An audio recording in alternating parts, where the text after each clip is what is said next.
아들은 돈을 빌려 도망치고 남은 건 빚더미와 무너진 가족뿐입니다. 저희 부부는 어떻게 살아가야 할까요? 안녕하세요. 대전 중앙시장에서 작은 분식집을 운영하고 있는 66세 이상국입니다. 벌써 이 일을 해온 지 30년이 다 되어가네요. 저와 제 아내는 이 작은 가게를 통해 우리 아들을 키우고 한때는 누구보다 행복한 가정을 꾸렸습니다. 아내는 늘 가게 일을 도왔고 이곳을 오가던 시장 상인분들과 손님들도 이제는 우리 가족처럼 가까운 사람들이 되었죠. 그런데 지금 저는 마음이 무겁고 불안합니다. 아들이 자영업을 시작하며 어려움을 겪게 되면서 제가 그 아이를 도와주려 했던 일들이 오히려 저희 가족의 삶을 더 힘들게 만들어버렸습니다. 그동안 우리는 분식집 보증금을 빼주기도 하고 제 이름으로 아들의 빚을 떠안기도 했지만 아무리 도와줘도 상황은 나아지지 않았습니다. 아들은 가게 물건까지 몰래 팔아넘기며 돈을 빌리고 결국엔 도망쳐버린 상황입니다. 하루하루가 가슴 아프고 눈물 나는 시간의 연속입니다. 제 이야기를 듣고 따뜻한 위로의 댓글이나 격려의 한마디 남겨주시면 정말 큰 힘이 될 것 같습니다. 구독과 좋아요도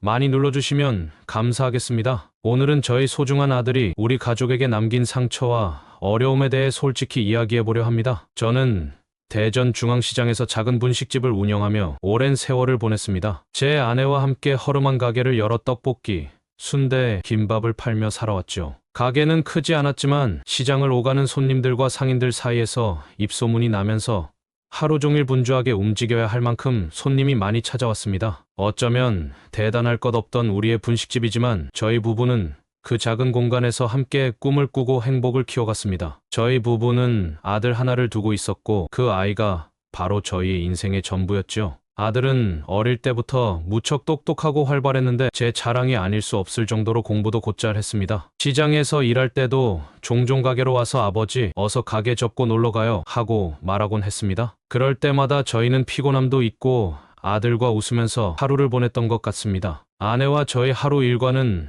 언제나 아들을 중심으로 돌아갔습니다. 아들은 성장하며 대학에 가게 되었고 이후에 취직까지 잘 되었습니다. 처음엔 직장 생활을 하면서 열심히 살아가더니 어느 날인가부터 자신만의 사업을 해보고 싶다고 이야기를 꺼냈습니다. 저는 그때가 아마 아들이 30 중반이 될 때쯤이었을 겁니다. 사실 저희 부부는 걱정이 많이 되었습니다. 아들은 안정적인 직장에서 일하고 있었고 자영업이 쉽지 않은 것도 잘 알고 있었기 때문입니다. 하지만 아들은 자신의 계획과 꿈에 대해 열정적으로 이야기하며 저희를 설득했습니다. 제 아내도 아이에게도 한 번의 기회는 줘야 하지 않겠냐며 아들을 믿고 밀어주자고 했습니다. 그렇게 저희는 아들의 꿈을 응원하기로 했습니다. 아들은 퇴직금을 받고 대출까지 받아 자영업을 시작했습니다. 아내와 저는 그때부터 분식집에서 조금씩 가게 보증금을 빼내서 아들을 도와주기 시작했습니다. 아들이 성공할 거라는 확신은 없었지만 부모로서 아이가 원하는 길을 지지해주고 싶었습니다. 그러나 사업이라는 게 생각처럼 쉽지 않았습니다. 초기 비용도 예상보다 많이 들고 매출도 기대에 미치지 못해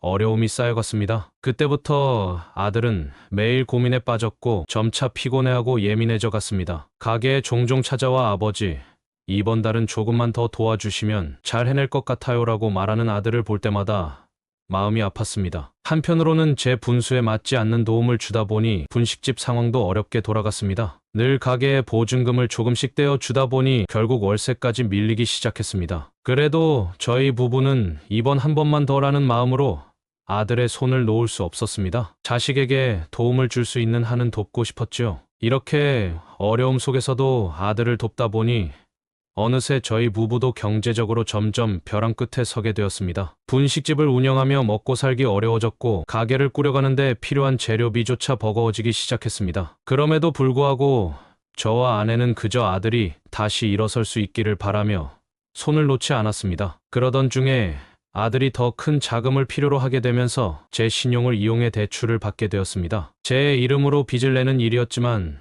아들이 성공할 거라 믿고 있었기 때문에 쉽게 승낙했습니다. 그리고 나서야 저희는 실감했습니다. 아들을 돕는 일이 결국 저희의 경제적 기반까지 흔들리게 만들었다는 거요. 이러다 보니 어느새 제 이름은 신용불량자가 되었고 대출이자는 감당하기 어려울 정도로 불어났습니다. 그런데도 우리는 아들이 다시 일어설 수 있도록 도왔습니다. 그 아이가 어렵고 힘들 때 우리에게 의지할 수 있다는 것만으로도 부모로서 해야 할 도리를 다하고 있다고 생각했습니다. 그렇게 아내와 저는 서로를 다독이며 아들만 잘 되면 우리도 잘 될 거야 라며 스스로를 위로했습니다. 분식집이 언제까지고 우리의 삶을 지탱해 줄 것이라 생각하며 앞으로도 일어서겠다고 다짐했죠. 아들이 우리에게 처음 빌려달라고 했던 돈이 어느새 몇백만 원을 넘어섰고 우리가 감당할 수 있는 한계에 다다른 것 같았습니다. 하지만 그때까지만 해도 우리는 아들이 꼭 재기를 할 것이라고 믿었기에 모든 걸 쏟아부었습니다. 우리 분식집이 생계를 유지하는 유일한 터전임에도 불구하고 그 아이에게 모든 걸 걸었죠. 그러나 그 시절이 이제 와서 돌이켜보면 이미 저희 가족에게는 어두운 그림자가 드리워졌던 겁니다. 아들의 사업이 점점 더 어려워지면서 상황은 생각보다 훨씬 심각해졌습니다. 매출이 오르기는커녕 유지하기조차 힘들어지면서 아들은 점점 예민해지고 불안해 보였습니다. 하루는 아들이 저희 가게로 찾아와 묵직한 표정으로 이야기를 꺼냈습니다. 아버지, 이번에 보증금을 좀 빼주시면 다시 일어날 수 있을 것 같아요. 가게 자리를 옮기면 장사가 훨씬 잘 될 겁니다. 저는 순간 망설였습니다. 이미 분식집의 보증금과 대출로 몇 번이나 아들을 도와줬기에 더 이상 감당할 여력이 없다고 느꼈기 때문입니다. 하지만 아들이 이렇게까지 간절하게 부탁하는데 냉정하게 거절할 수 없었습니다. 아내도 마찬가지였습니다. 걱정스러운 표정을 지으면서도 아이에게 한 번 더 기회를 줘야 하지 않겠냐고 저를 설득했습니다. 결국 저희는 또 한 번 아들을 돕기로 결심하고 보증금을 빼서 그 돈을 아들에게 건넸습니다. 하지만 그 후에도 아들의 가게는 나아지지 않았고 상황은 더 악화됐습니다. 몇 달이 지나고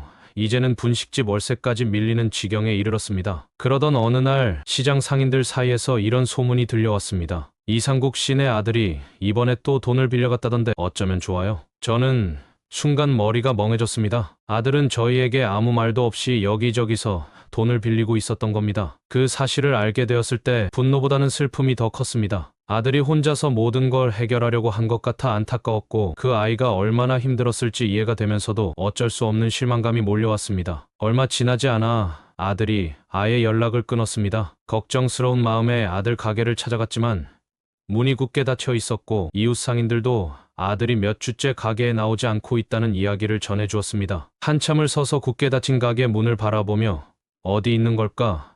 정말 무슨 일이 있는 걸까 하는 생각에 눈물이 맺혔습니다. 그때 아내가 제 손을 꼭 잡으며 말했습니다. 당신 혹시 잘못된 선택을 한 거 아니에요? 우리가 너무 많이 밀어준 건 아닐까요? 아내의 말에 저는 아무 대답도 할 수 없었습니다. 우리도 힘겹게 여기까지 왔는데 아들의 무책임한 행동이 괴로웠지만 아들의 고통도 이해되지 않을 수 없었습니다. 그러나 며칠 후 다시금 충격적인 일이 벌어졌습니다. 어느 날 새벽 제가 가게를 열려고 분식집에 갔을 때였습니다. 가게 문을 여는데 뭔가 이상했습니다. 분식집 안에 있던 김밥 말이 기계며 떡볶이 조리 기계 등이 사라져 있었던 겁니다. 도저히 믿기지 않는 눈으로 가게를 살폈습니다. 이게 무슨 일이지? 누가 우리 가게에 손을 댄 건가? 순간적으로 도둑이 들었다고 생각했습니다. 하지만 자세히 들여다보니 누군가 기계를 들고 나갔다기보다는 저희 가족이 아닌 사람이라면 알 수 없는 것들만이 사라져 있었습니다. 그때 혹시나 하는 마음에 아들에게 전화를 걸었습니다. 여러 번의 시도 끝에 아들은 전화를 받았고 저는 억누를 수 없는 목소리로 물었습니다. 너 혹시 우리 가게 기계 가져갔니?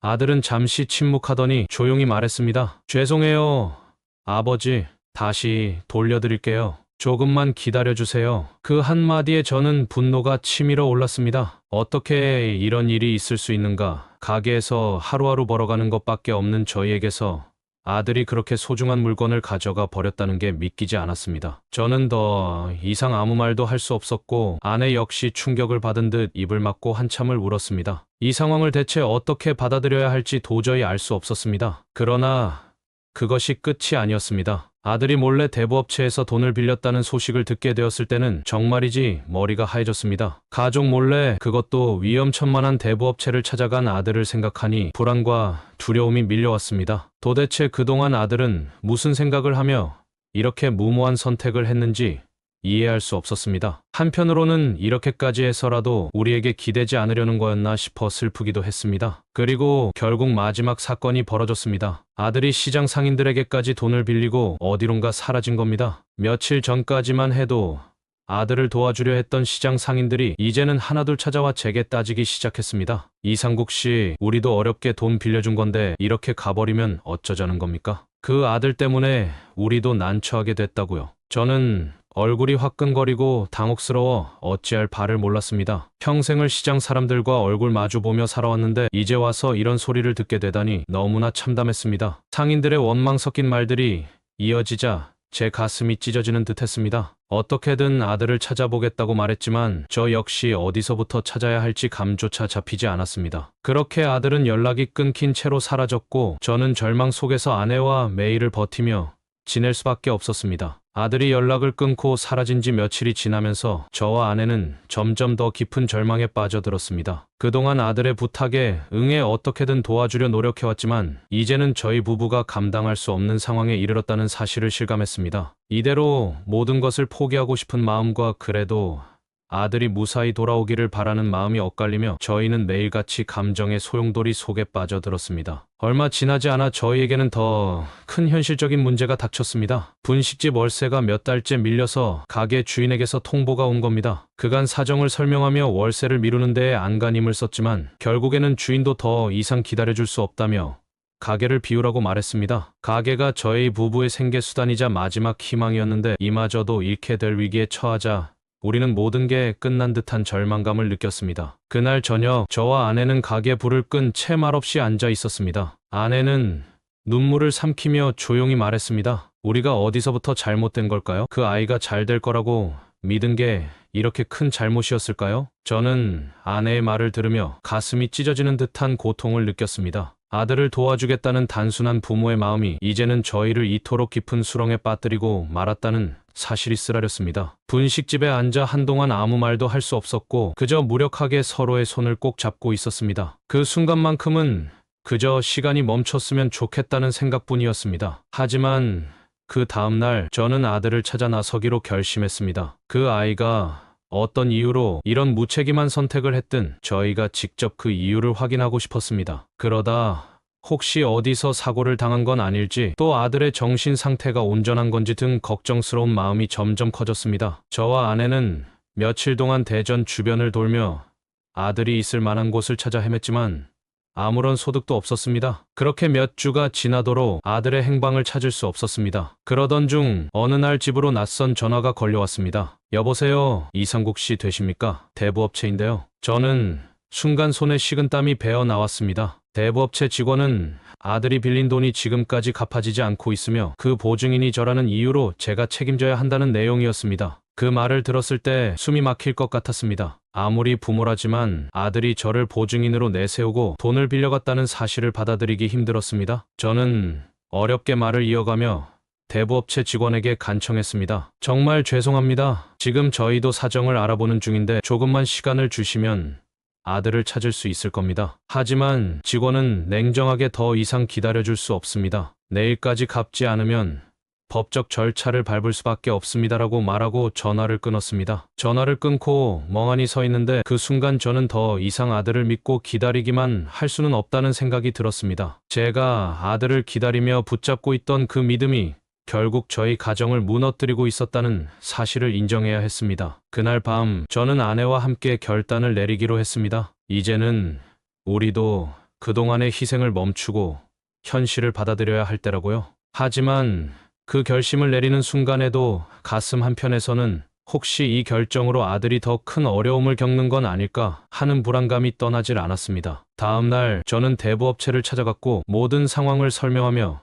조금의 여유를 요청했습니다. 대부업체 직원은 비웃듯 쓴 웃음을 지으며 그래도 아들이 잘 되기를 바란 거겠죠. 하지만 이제는 부모님도 정신을 차리셔야 할 겁니다. 이건 현실이니까요라며 냉정하게 말했습니다. 그의 말이 너무도 뼈아프게 다가왔습니다. 그저 믿고 기다리는 것이 부모의 사랑이라고 여겼던 제가 얼마나 어리석었는지 절감하는 순간이었습니다. 그날 이후 저는 아들로 인해 생긴 빚을 조금씩이라도 갚아나가기로 마음먹었습니다. 더 이상 아들의 일을 나 몰라라 할 수는 없었고 또한 그로 인해 생긴 빚이 제 어깨를 짓누르고 있다는 걸 받아들이기로 했습니다. 그러나 아내는 점점 지쳐갔습니다. 가게에서 일하는 저를 볼 때마다 아내는 눈시울이 붉어지곤 했고 저도 차마 아내의 얼굴을 똑바로 볼 수 없었습니다. 그러던 어느 날 저희 가게를 찾던 단골 손님 한 분이 아내에게 말을 건넸습니다. 아줌마, 이 가게 다 정리하고 차라리 편히 쉬는 게 어때요? 이제 아이도 돌아올 기미가 없잖아요. 아내는 그 말을 듣고 크게 한숨을 쉬더니 제게 말했습니다. 이젠 우리도 그만할 때가 된 것 같아요. 여기서 더 이상 버티면 우린 정말 아무것도 남지 않을지도 몰라요. 아내의 눈에는 참담한 눈물이 맺혀 있었습니다. 아내의 말이 그토록 무겁게 느껴졌던 적은 없었던 것 같습니다. 저 역시 그동안 고집처럼 버텨온 가게를 정리해야 할 때가 왔다는 생각이 들었습니다. 그러나 가게를 닫아야 한다는 현실이 마음을 찢어 놓았습니다. 이 가게는 아내와 제가 아들 하나를 위해 온 힘을 쏟아 부은 우리의 전부였으니까요. 마지막으로 가게를 정리하며 저는 그간의 추억이 떠올라 눈물이 나올 것 같았습니다. 김밥을 말며 자주 웃던 아내의 모습, 가게에 놀러와서 떡볶이를 먹으며 행복해하던 아들의 모습들이 주마등처럼 스쳐 지나갔습니다. 그 모든 기억이 이제는 아득하게 느껴졌고 저희가 쌓아온 모든 것이 허물어져 버린 것 같았습니다. 그날 이후 저는 아내와 함께 가게 문을 닫고 짐을 챙겼습니다. 한동안 허탈하게 집으로 돌아오며 아들을 향한 마음이 복잡하게 얽혔습니다. 마지막으로 한 번만이라도 아들과 마주 보고 이야기할 수 있었다면 좋았을 텐데 그렇게 아쉬움과 후회만 남은 채 모든 걸 내려놓아야 했습니다. 저희는 그렇게 분식집을 떠나고 긴 시간을 지나며 차차 마음을 다잡아가려 노력했습니다. 그래도 여전히 아들을 향한 미련과 복잡한 감정은 쉽게 사라지지 않았습니다. 가게를 정리하고 아들과도 연락이 끊긴 지 어느덧 몇 년이라는 시간이 흘렀습니다. 지금 저와 아내는 대전의 작은 월세방에서 그동안 벌어둔 약간의 돈으로 겨우 생활하고 있습니다. 매일 새벽 일찍 일어나 아내와 동네를 산책하며 하루를 시작하고 어쩌다 아내와 말없이 앉아 있으면 가끔 아들의 이야기가 떠오르곤 합니다. 이제는 아들을 원망하는 마음보다는 그냥 무사하기만을 바라는 마음이 더 큽니다. 아이가 어디서든 잘 지내고 있다면 그것으로 부모로서의 바람은 충분합니다. 처음에는 집안 가득 아들의 흔적들이 너무도 많아서 그저 하루하루가 고통스러웠습니다. 하지만 아내와 서로를 의지하며 조금씩 일상을 되찾고 가끔씩 찾아오는 시장 상인들과 이야기 나누며 그렇게 아들의 부재에 적응해 갔습니다. 가게를 잃고 난 후 경제적인 어려움도 컸지만 아내와 서로를 위로하며 여기까지 버텨왔습니다. 제가 그토록 힘들었던 시기에 그나마 힘을 낼 수 있었던 것도 아내가 곁에서 제 마음을 헤아려주고 따뜻하게 손을 잡아주었기 때문입니다. 지난 시간들을 돌아보면 후회가 없다고 할 수는 없습니다. 저희 부부가 아들을 믿고 밀어준 것에 대해 때로는 너무 지나친 선택이었나 하고 자책이 들기도 했습니다. 하지만 한편으로는 부모로서 할 수 있는 최선을 다해 아이를 도우려 했던 마음을 부정하고 싶지는 않습니다. 아들이 그 길에서 잘 되기를 바라는 마음, 그리고 실패하고 힘들어할 때 저희가 그 아이에게 다시 일어설 힘을 주고 싶었던 그 마음만큼은 진심이었기 때문입니다. 요즘에도 문득 아들이 꿈에 나타나곤 합니다. 꿈속에서 아들은 어린 시절의 모습으로 돌아가 아버지, 김밥 싸주세요 하고 천진하게 웃곤 합니다. 그러면 저는 눈물이 나기도 하고 미소가 지어지기도 합니다. 아들은 여전히 저와 아내에게 그렇게나 소중한 존재이기에 저는 그 아이의 얼굴을 지우려 하지 않고 그저 그 모습 그대로 품고 살아가고 있습니다. 어떤 분들은 저희 부부에게 왜 아들을 끝까지 책임지려 하냐고 이젠 아들에 대한 마음을 내려놓고 자신을 위해 살라고 말씀해 주시기도 합니다. 그 말이 맞는 줄도 압니다. 그러나 부모란 게 참 그렇습니다. 자식을 향한 마음을 하루아침에 내려놓기란 쉬운 일이 아니지요. 아내도 여전히 그 아이의 소식을 기다리며 살아가고 있습니다. 아들이 다시 돌아와 주기만 한다면 그저 평범한 가족으로 살 수 있을 텐데 그것이 저희가 바라는 유일한 소망입니다. 혹시라도 아들이 이 방송을 보고 있다면 한 가지 전하고 싶은 말이 있습니다. 아들아, 어디에 있든 무사하거라. 엄마 아빠는 언제나 너를 기다릴 테니 다시 용기를 내서 돌아와 주기만 한다면 우리가 또다시 너를 품어줄 것이다. 아마 이 말은 제 인생의 끝날까지 변치 않을 겁니다. 부모란 자식에게 실망을 안고도 끝까지 그 아이를 기다리며 살아가는 존재인 것 같습니다. 아무리 세월이 흘러도 아들은 언제나 저와 아내에게 소중한 존재일 수밖에 없습니다. 이제 저와 아내는 한 발짝 물러나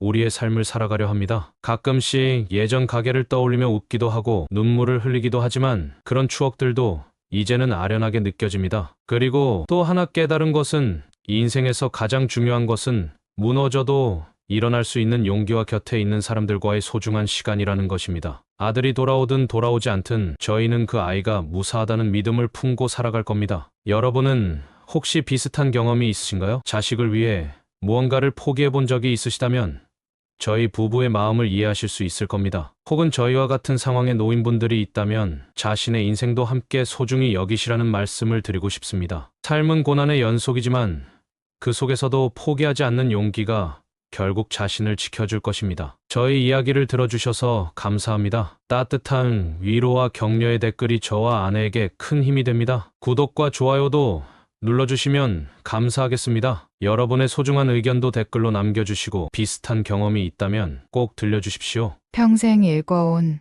상가 건물이 자식들 간의 탐욕으로 송두리째 흔들립니다. 서로의 욕심이 어머니를 벼랑 끝으로 몰아넣은 이 가족 이야기 함께 들어주세요. 안녕하세요. 저는 대구 동성로에서 평생을 살아온 12세 강경숙입니다. 제 인생의 대부분은 시장에서 남편과 함께 일하며 보냈고 두 자녀를 위해 열심히 살았습니다. 남편이 세상을 떠난 후에는 아이들에게 조금이라도 더 좋은 것을 물려주기 위해 아끼고 절약하며 힘든 시간을 견뎌냈습니다. 저희 부부가 남긴 유산이라면 괴구 동성로에 있는 작은 상가 건물이 전부입니다. 이 상가는 남편과 제가 함께 모은 소중한 결실이었고 아이들에게도 큰 도움이 될 수 있을 거라 믿었습니다. 하지만 지금 이 상가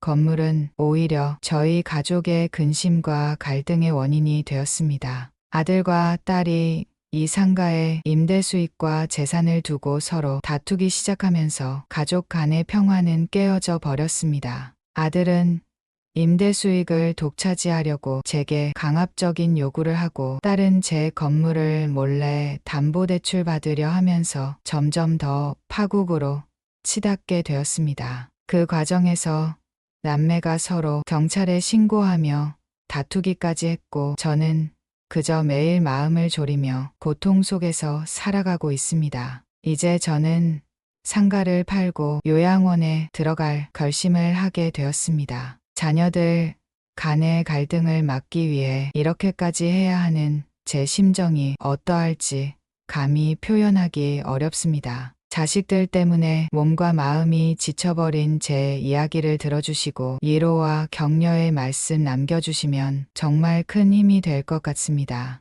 구독과 좋아요는 저에게 더 큰 위로가 됩니다. 오늘은 제가 평생을 바쳐온 상가를 두고 벌어진 남매의 탐욕과 다툼으로 상처 입은 이야기를 들려드리겠습니다. 저는 대구 동성로에서 남편과 함께 작은 장사를 하며 평생을 바쳤습니다. 두 자녀를 잘 키워내기 위해 시장에서 일하며 온갖 고생을 했지만 아이들이 점차 자라서 제 몫을 찾아가는 모습을 보며 뿌듯한 마음이 컸습니다. 남편과 저는 쉴 틈 없이 일하며 열심히 돈을 모았고 그렇게 평생을 노력한 끝에 동성로에 있는 작은 상가 건물을 마련할 수 있었습니다. 저희 부부의 가장 큰 자랑이자 자녀들에게 물려줄 귀한 유산이기도 했지요. 저와 남편은 항상 아이들이 커서 자기 힘으로 잘 살아가길 바라는 마음이 컸습니다.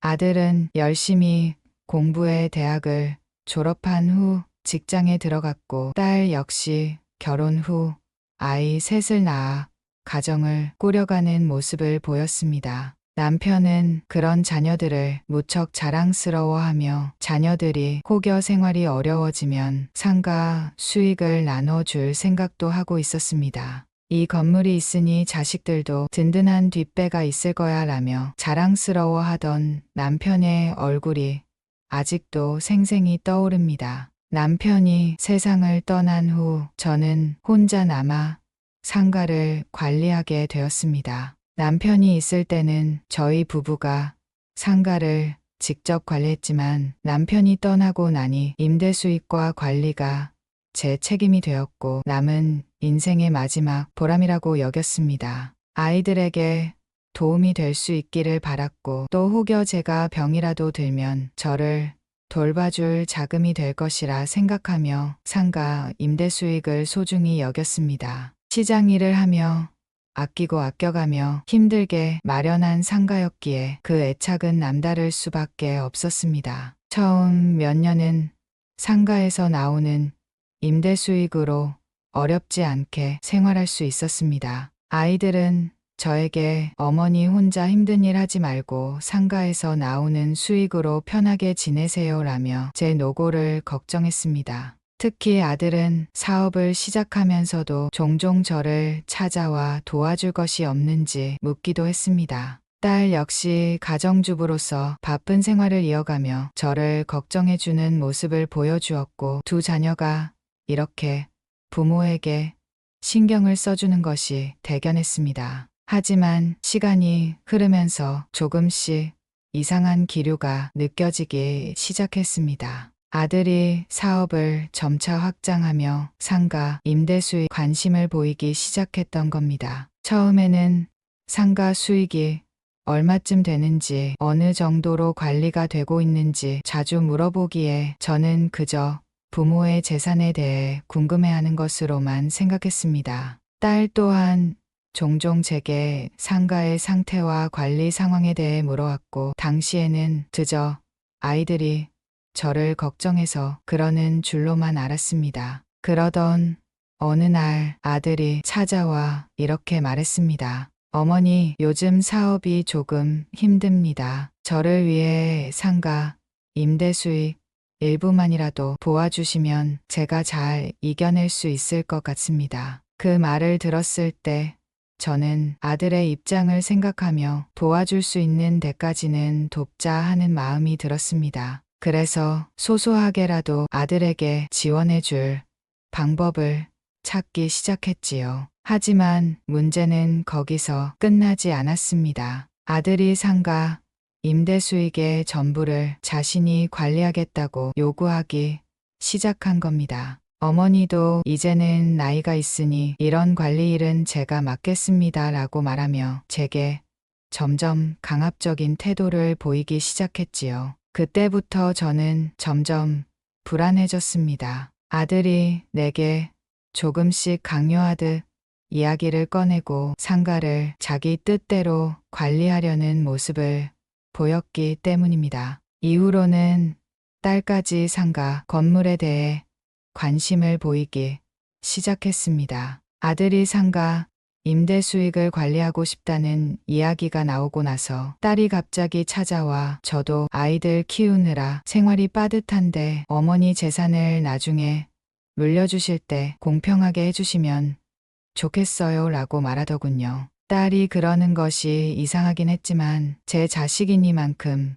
저는 아이들이 조금이라도 경제적으로 안정을 찾기를 바랐습니다. 자식들을 도와주는 것이 부모의 의무라 생각했기에 큰 거부감 없이 넘어갔습니다. 하지만 딸이 제 모르게 은행을 찾아가 건물을 담보로 대출을 시도했다는 소식을 들었을 때 저는 큰 충격을 받았습니다. 어느 날 은행에서 전화가 걸려와 제가 건물을 담보로 대출을 신청했는지 확인하고 싶다는 말을 전해왔습니다. 전화를 받은 저는 너무나 당황했고 급하게 은행으로 찾아가 사실을 확인했습니다. 은행에서는 제가 직접 신청한 것이 아닌지 거듭 확인했고 저는 그 자리에서 딸이 몰래 제 이름으로 대출을 신청한 사실을 알게 되었습니다. 그때 느낀 배신감과 충격은 말로 다 표현할 수 없었습니다. 딸이 아무 말도 없이 제 재산을 담보로 대출을 신청할 생각을 했다는 사실이 믿기지 않았습니다. 그저 자식들을 믿고 그 아이들이 어려움을 겪을 때 부모로서 도와주려 했던 제 마음이 하루아침에 무너져 내리는 느낌이었습니다. 저는 딸에게 바로 전화를 걸어 강하게 항의했습니다. 어떻게 내가 내 재산을 몰래 담보로 대출을 받을 생각을 할 수 있니? 이건 부모로서 도저히 용납할 수 없는 일이야. 딸은 제 말에 당황하며 사과했지만 그 이후로 저는 더 이상 자녀들을 믿기 힘들어졌습니다. 한편으로는 아들과 딸이 상가 수익과 재산을 두고 점차 갈등을 빚고 있다는 것이 눈에 보이기 시작했습니다. 남매 사이가 점점 삐걱거리는 소리가 들려왔고 서로를 불신하며 조금이라도 더 가지려는 듯한 모습이 나타났습니다. 저와 남편이 평생을 바쳐서 마련한 상가가 이제는 자식들 간의 다툼과 욕심의 도구가 되어가고 있다는 사실이 너무나 가슴 아팠습니다. 그때부터 저는 자녀들의 요구를 점차 거절하기 시작했습니다. 하지만 아들과 딸은 점점 더 강하게 요구해왔고, 이제는 서로에게 직접적인 불만과 원망을 표출하기 시작했습니다. 이 싸움이 어디까지 번질지 알 수 없어 불안감과 외로움 속에서 매일을 살아가게 되었습니다. 아들이 상가 임대 수익 자신의 이름으로 관리하겠다고 강하게 주장하기 시작한 이후부터 저는 자녀들 간의 갈등이 본격적으로 드러나고 있다는 것을 느꼈습니다. 아들은 처음에는 어머니 이제 연세도 있으시니 수익 관리는 제가 맡겠습니다. 그게 다 어머니 편하려고 하는 일이에요라고 설득했습니다. 하지만 시간이 지나면서 점점 강압적인 태도로 변했고, 어느 순간부터는 임대 수익을 전부 자기 명의로 돌리기 위한 방법을 찾는 듯 보였습니다. 어느 날 아들은 저에게 더 이상 간섭하지 말라는 듯 말했습니다. 어머니, 제가 알아서 다 할 테니까 그냥 편하게 계세요. 상가 수익도 제가 알아서 관리할 거니까 신경 쓰지 마세요. 저는 그 말을 듣고 당황했습니다. 부모로서 쌓아온 제 재산을 자식이 자기 뜻대로 관리하겠다고 주장하는 모습에 섭섭함이 밀려왔습니다. 아들의 말투와 태도에서 어딘가 달라진 모습이 느껴졌고, 이때부터 불안감은 더욱 커졌습니다. 아들이 정말로 저를 생각해서 하는 말이라면 제가 그렇게까지 불편함을 느낄 리 없었겠지요.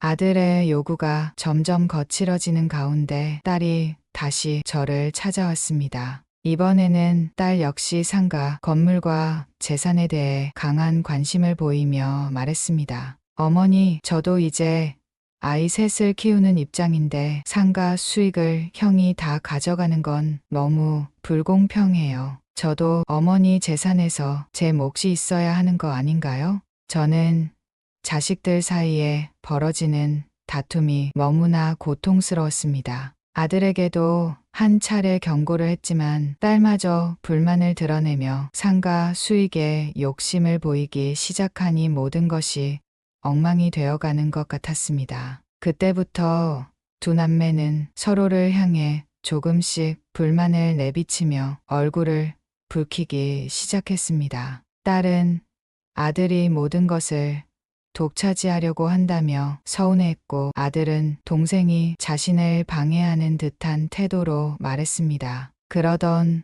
어느 날 딸이 제게 문서를 하나 보여주었습니다. 아들이 상가를 몰래 담보로 대출받으려 한다는 것을 알게 되었다는 겁니다. 그 문서를 본 순간 저는 차마 믿기지 않았습니다. 아들이 아무 말도 없이 상가를 담보로 돈을 빌리려 한 사실이 충격이었기 때문입니다. 하지만 이 일이 알려지자 아들은 도리어 딸이 모든 것을 침소봉대하고 과장했다고 주장하며 맞섰습니다. 두 남매는 서로를 거짓말쟁이라며 비난하기 시작했고, 급기야 경찰까지 부르며 다투는 사태로 번지고 말았습니다. 그날 남매가 서로를 경찰에 신고하며 다투는 모습을 지켜보며 저는 차마 말로 표현할 수 없는 슬픔과 고통을 느꼈습니다. 자식들끼리 서로를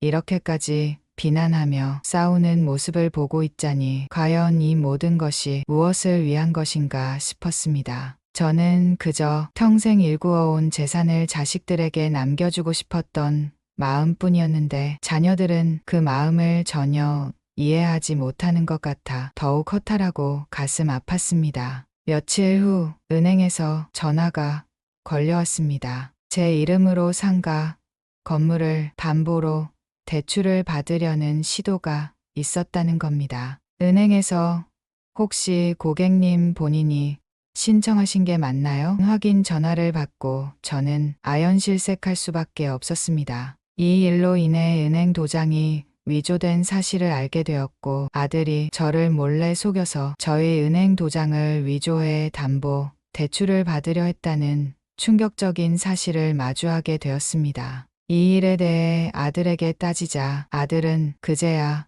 죄송하다는 말을 하며 자신의 행동을 인정했습니다. 하지만 그 사과는 너무나 가볍고 변명으로 가득 찬 듯 느껴졌습니다. 어머니도 제 상황을 아시잖아요. 사업 자금이 필요해서 그런 거예요. 일단 돈을 빌려야 하니까 정말 나중에 다 돌려드릴 겁니다라고 말하는 아들의 태도에서 진정한 반성은 찾아볼 수 없었습니다. 아들에게 배신감을 느끼면서도 또 한편으로는 자식이기 때문에 완전히 놓아버릴 수가 없었고 어떻게든 다시 잘해보려고 했습니다. 하지만 남매 간 갈등은 여기서 그치지 않았습니다. 아들이 상가 수익을 모두 자기 명의로 관리하겠다고 주장한 이후로 딸은 상가 건물에 대한 소유권을 인정받기 위해 아들에게 소송을 제기하는 극단적인 선택을 하게 되었습니다. 이제는 말로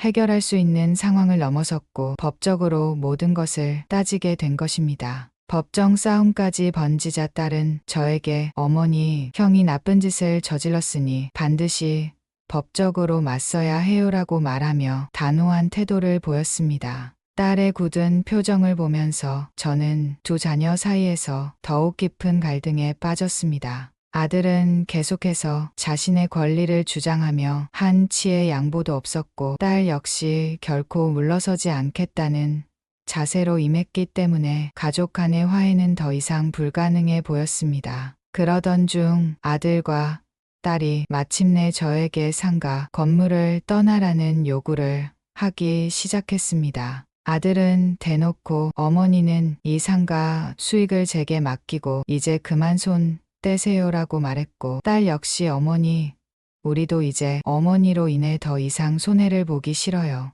그냥 상가 수익에서 손을 떼세요라며 저를 몰아세웠습니다. 마치 저를 이 상가에서 쫓아내겠다는 듯한 태도로 압박해왔고 저는 어디에도 기댈 곳이 없는 듯한 외로움에 빠졌습니다. 자식들이 원하는 대로 상가에서 손을 떼고 싶지 않았지만 두 아이가 이렇게까지 나오니 저는 더 이상 버틸 힘조차 없었습니다. 제 평생의 노력과 남편과의 추억이 깃든 상가가 이제 자식들 간의 갈등의 대상이 되었다는 현실이 너무나 참담하게 느껴졌습니다. 이토록 소중한 상가가 자식들의 욕심으로 인해 송두리째 무너지고 있다는 사실을 받아들이기 힘들었습니다. 결국 저는 스스로 결단을 내릴 수밖에 없었습니다. 아들과 딸이 상가 건물을 두고 끝내 법정 싸움에 들어간 이후 저희 가족은 예전으로 돌아갈 수 없는 지경에 이르렀습니다. 아들은 자신이 상가의 모든 임대 수익을 관리하고 운영할 자격이 있다며 딸은 아들이 임의로 상가를 독차지하려 한다며 맞서고 있었습니다. 서로 조금의 양보도 없이 물러서지 않는 모습을 보며 저는 자식들에 대한 실망감과 함께 이 모든 상황을 자초한 것이 저의 선택 때문인가 하는 자책감에 휩싸이곤 했습니다. 아들은 더 나아가 상가 건물에 대한 소유권을 아예 자신의 이름으로 돌려놓겠다고 했습니다. 그동안 제가 자식들에게 상가에 대해 이야기를 꺼낼 때마다 어머니는 그저 편하게 쉬시고 상가는 제가 알아서 관리할 테니 신경 쓰지 마세요라며 제가 상가 운영에 관여하지 못하도록 제지했던 그 태도가 이제야 의미를 알게 되었습니다. 아들은 상가를 자신만의 소유로 만들어 모든 수익을 독차지하려고 했고 저는 자식이 이렇게까지 탐욕을 드러내는 모습을 도저히 받아들이기 어려웠습니다. 상황은 점점 악화되었고 어느 순간부터 자식들은 저를 향해 조금씩 원망과 불만을 쏟아내기 시작했습니다. 아들은 상가 건물 소유권을 가져가기 위해서 저를 설득하려 했고 딸은 어머니가 형 편만 드는 것 같다며 저를 탓했습니다. 자식들 간의 싸움이 결국 저를 대상으로 번진 것입니다. 제가 중재하려는 시도는 번번이 실패했고 아이들의 언성은 점점 높아져 갔습니다. 저는 그저 멍하니 이 싸움 속에서 할 말을 잃고 눈물을 삼킬 수밖에 없었습니다. 하루는 딸이 제게 찾아와 매우 흥분한 상태로 말을 꺼냈습니다. 어머니, 형이 정말 어머니의 은행 도장을 위조해서 상가를 담보로 대출받으려 했다는 거 알고 계세요? 형이 이런 식으로까지 해서 저를 다 내쫓으려는 거라고요. 딸의 이야기에 저는 다시 충격을 받았습니다. 제가 은행에서 직접 확인했던 도장 위조 사건을 떠올리며 그 사실을 어떻게 받아들여야 할지 혼란스러웠습니다. 분명 그 사건으로 인해 아들과 큰 말다툼을 벌였고 아들도 죄송하다고 말하긴 했지만 그 말을 쉽게 믿고 넘어갔던 제가 너무도 후회스러웠습니다. 딸의 말을 듣고 있자니 도저히 아들을 변호할 마음이 생기지 않았습니다. 아들은 그러한 의혹에 대해 부인하며 오히려 딸이 이를 과장해서 부모를 설득하려 한다며 맞섰습니다. 결국 두 아이는 서로를 향해 격한 언쟁을 벌였고 저는 그 싸움의 한복판에서 도무지 어찌할 바를 몰랐습니다. 아들은 이미 상가 건물을 자신의 소유로 만들 계획을 세웠고 딸은 자신에게도 공평한 권리를 달라고 주장하며 상가 소유권을 주장하고 있었으니 이 싸움이 쉽게 끝나지 않으리라는 걸 깨닫게 되었습니다. 그리고 결국 자식들의 싸움은 극단으로 치달았습니다. 아들과 딸은 어머니로서의 제 의견 따위는 무시한 채 오로지 자신의 이익만을 생각하며 싸움에만 집중하고 있었습니다. 더 이상 자식들을 믿을 수 없었던 저는 마음속에서 무언가 무너져 내리는 듯한 고통을 느꼈습니다. 그날 밤 저는 한숨도 잘 수 없었습니다. 평생을 아끼고 절약하며 이룬 재산이 자식들 손에서 그저 다툼의 도구로 전락해버렸다는 사실이 견디기 어려웠습니다. 며칠 후 아들과 딸은 제가 상가에서 완전히 손을 떼길 바란다며 압박해왔습니다. 마치 제가 상가를 관리하며 두 자녀의 이익을 방해하는 존재가 되었다는 듯이 두 사람은 상가를 포기하라고 강요했습니다. 딸은 제가 상가를 물려주겠다고 약속하기 전까지는 더 이상 연락하지 않겠다고 선언했고 아들 역시 저에게 상가 수익을 자신의 명의로 돌리지 않으면 모든 것을 끊겠다는 말까지 했습니다. 자식들이 그토록 무서운 얼굴로 저를 쫓아내려 하는 듯한 모습을 보고 저는 몸서리치며 이 상황을 벗어나고 싶다는 생각만 들었습니다. 그때부터 저는 급격히 우울감에 빠져들었습니다. 매일 밤이 괴로웠고 불면증으로 잠을 이룰 수 없는 날들이 반복되었습니다. 아무리 노력해도 두 아이의 욕심과 다툼은 가라앉지 않았고 제 존재 자체가 그들에게 방해가 되는 것 같았습니다. 한때는 저의 전부였던 자식들이 이제는 서로의 욕심을 위해 저를 없는 존재로 만들려 하는 듯 보였습니다. 모든 것이 끝나버린 듯한 절망감 속에서 저는 스스로에게 물어볼 수밖에 없었습니다. 내가 잘못한 것일까? 내가 자식들에게 더 많은 것을 물려주겠다고 했던 선택이 과연 옳았던 것일까? 하지만 그 어떤 답도 찾을 수 없었습니다. 남편과 함께 평생을 바쳐 지켜온 상가가 이제는 자식들 욕심의 대상이 되어버렸다는 사실만이 저를 사로잡고 있었습니다. 하루하루가 공허하게 느껴졌고 더 이상 이 상황을 감당할 힘이 남아있지 않다는 걸 깨달았습니다. 결국 저는 마지막 결단을 내리기로 했습니다. 두 자녀가 더 이상 싸우지 않도록 그리고 제가 더 이상 이 고통 속에서 벗어날 수 있도록 상가 건물을 팔기로 마음먹은 것입니다. 상가를 팔고 남은 돈으로 요양원에 들어가 남은 생을 지내기로 했습니다. 아이들에게는 아직 상가 매각 소식을 알리지 않았지만 제 마음은 이미 결정이 나 있었습니다. 이렇게라도 해야만 자식들 간의 갈등이 끝날 수 있을 거라는 마지막 희망을 품고 있습니다. 이 선택이 과연 정답일지 확신할 수는 없지만 이제는 저도 더 이상 이 고통에서 벗어나고 싶습니다. 상가를 팔고 요양원에 들어간 지 어느덧 몇 달이 지났습니다. 여전히 매일 아침 눈을 뜰 때마다 가슴에 녹직한 무게가 내려앉는 듯하지만 이제는 어쩔 수 없는 일이라 생각하며 그저 하루하루를 보낼 뿐입니다. 가끔 자식들이 어떻게 지내는지 궁금하기도 하지만 연락을 주지 않는 것을 보면 제 결정에 대한 서운함이 여전히 남아있는 것 같습니다. 한때는 남편과 함께 자식들 미래를 위해 마련한 소중한 상가였지만 결국 그 상가는 저희 가족에게 더 큰 불행을 남기고 떠나보내야 했습니다. 처음 상가 매각을 결정했을 때 자식들은 무척이나 놀란 기색이었습니다. 특히 아들은 상가를 팔겠다는 제 결심을 듣고 분노에 찬 표정으로 말했습니다. 어머니, 왜 갑자기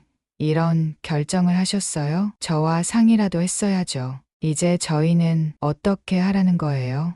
딸도 마찬가지였습니다. 평소와는 달리 다급한 목소리로 어머니, 상가는 저희에게도 중요한 건데 우리한테 한마디 상의도 없이 팔아버리시면 어떻게 해요? 라며 제게 섭섭함을 드러냈습니다. 저는 그 말을 들으면서도 마음이 무너져 내리는 것을 느꼈지만 애써 흔들리지 않으려 애썼습니다. 이제야 깨달았습니다. 자식들이 진정으로 원하는 것은 저와 함께 상가를 유지하며 지내는 것이 아니라 상가를 통해 자신의 이익을 챙기려 했다는 것을요. 그렇게 상가를 매각하고 요양원으로 들어오면서 저는 더 이상 자식들의 삶에 관여하지 않기로 마음먹었습니다. 자식들을 도와주기 위해 평생 일군 재산을 물려주려 했던 저의 마음이 오히려 아이들을 나쁜 길로 이끌었고 그저 상가의 수익에만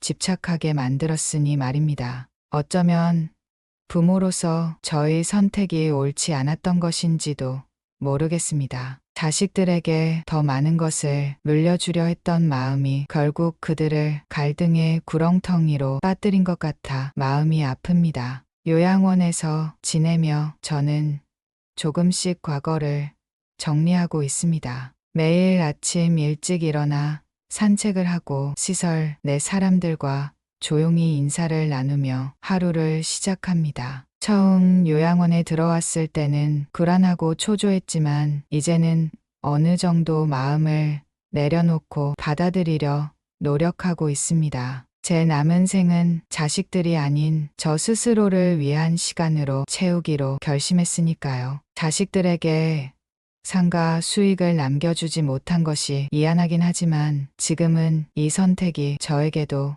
필요한 과정이라 여깁니다. 가끔 꿈에 남편이 나타나곤 합니다. 꿈속에서 남편은 젊은 시절의 모습으로 돌아와 저를 미소로 맞이하곤 했습니다. 그럴 때면 저는 한없 눈물이 나면서도 동시에 안도감을 느끼게 됩니다. 남편과 함께 힘겹게 이룬 상가였고 그 상가가 자식들에게 더 나은 미래를 선물하리라 믿었지만 이제는 그 모든 기대를 내려놓고 그저 평온하게 남은 생을 보내려 합니다. 제 이야기를 들으시는 여러분, 혹시 저와 비슷한 경험을 하신 적이 있나요? 자식에게 물려줄 재산이 오히려 가족을 갈라놓고 상처가 되어 돌아온다면 부모로서 그보다 더 큰 비통함은 없을 것입니다. 저의 이야기가 여러분께 조금이나마 위로가 되기를 바라며 저와 같은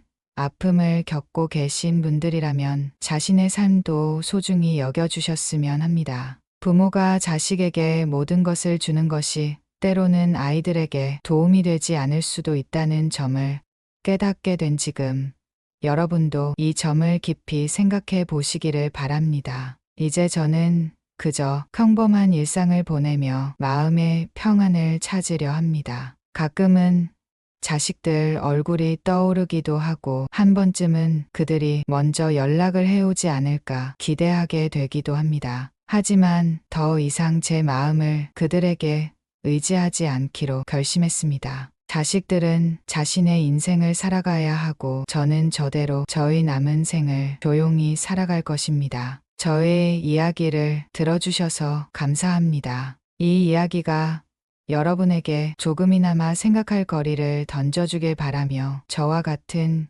경험이 있으신 분들은 따뜻한 위로의 말씀을 댓글로 남겨주시면 감사하겠습니다. 여러분의 격려와 공감이 제게 큰 힘이 될 것입니다. 구독과 좋아요도 눌러주시면 감사하겠습니다.